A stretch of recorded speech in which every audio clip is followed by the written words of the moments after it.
Утре стартува работната група за уставни измени без опозицијата. Професорката Митревска го понуди своето столче на ВМРО ДПМНЕ.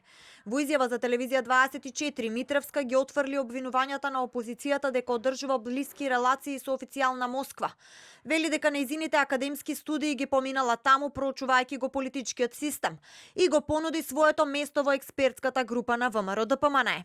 Па доколку му смета некому моето присуство во експертската група, нека повелат оние кои ме напаѓаат, нека учествуваат во комисијата и нека градат различити мислења. Јас мислам дека со дела се брани својата татковина. Да велите дека сте спремна да се повлечете доколку ВМРО ДПМНЕ се приклучи во работната група? Да. Мораме ние во демократски процеси да имаме различити мислења.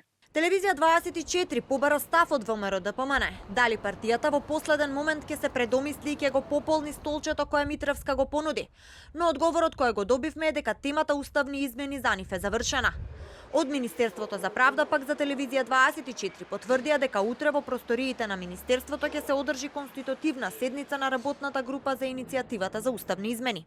На седницата ќе се избере председател, заменик председател на работната група и ќе се утврди методологијата и начинот на работа. Работната група има вкупно 23 членови, од кои 10 се експерти, 10 се предлози на политички партии и 3 се од институции.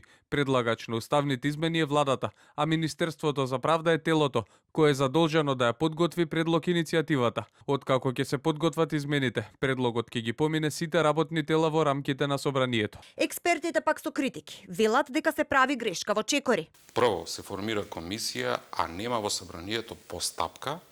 Првенствено требаше да се донеси одлука за потреба од отварање на уставот, па потоа да се формира таа комисија. Затоа сега треба власта што треба да направи? Да се врати неколку чекори наназад, да седне на маса со опозицијата, да седне на маса со јавноста. Затоа што 72,8% од македонците не се согласуваат со ова што го турка владата. По формирањето на иницијативата ќе се отвори широка јавна дебата која треба да почне до крајот на мај. За отворање на уставот пак неопходно е во собранието да гласаат најмалку 80 пратеници. Мнозинството засега е во ќорсокак.